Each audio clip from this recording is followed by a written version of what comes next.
ଜୀବନରେ କ'ଣ କରିବାର ଅଛି ଏହା ଆମକୁ ରାମାୟଣ ଶିଖେଇଥାଏ। ଜୀବନରେ କ'ଣ କରିବାର ନାହିଁ ଏହା ଆମକୁ ମହାଭାରତ ଶିଖେଇଥାଏ। ଜୀବନରେ କେମିତି ବଞ୍ଚିବାର ଅଛି ଏହା ଆମକୁ ଶ୍ରୀମଦ୍ ଭଗବତ ଗୀତା ଶିଖେଇଥାଏ। ମାଳି ପ୍ରତିଦିନ ବଗିଚାରେ ପାଣି ଦେଇଥାଏ, କିନ୍ତୁ ଗଛରେ ଫଳ କେବଳ ଋତୁ ଆସିଲେ ହିଁ ଫଳିଥାଏ। ଆପଣ ଭଲ କର୍ମ କରି ଚାଲନ୍ତୁ, ସମୟ ଆସିଲେ ପରିଣାମ ନିଶ୍ଚୟ ମିଳିବ।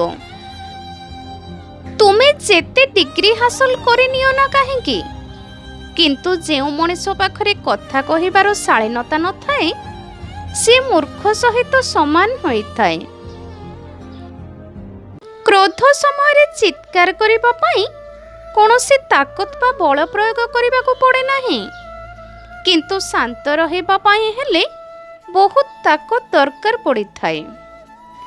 ଜଣକର ନୀରବତା ବହୁତ କିଛି କହିଥାଏ, କିନ୍ତୁ ତାକୁ ଶୁଣିବା ପାଇଁ କାନ ନୁହେଁ ହୃଦୟର ସହ ଧ୍ୟାନ ଲଗାଇ ଶୁଣିବାକୁ ପଡ଼ିବ।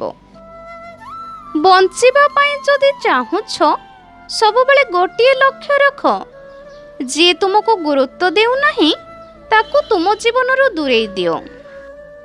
ଧୈର୍ଯ୍ୟ କୌଣସି ଦୁର୍ବଳତା ନୁହେଁ, ବରଂ ଏହା ତ ସେହି ଶକ୍ତି ହୋଇଥାଏ ଯାହା ସମସ୍ତଙ୍କ ଭିତରେ ନଥାଏ।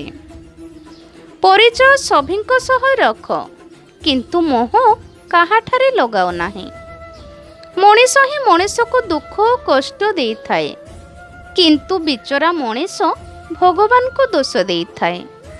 ଆଜିକାଲି ମଣିଷ ପାଖରେ ହୃଦୟ ନଥାଏ, କେବଳ ତା ପାଖରେ ନିଜର ମତଲବ ଥାଏ।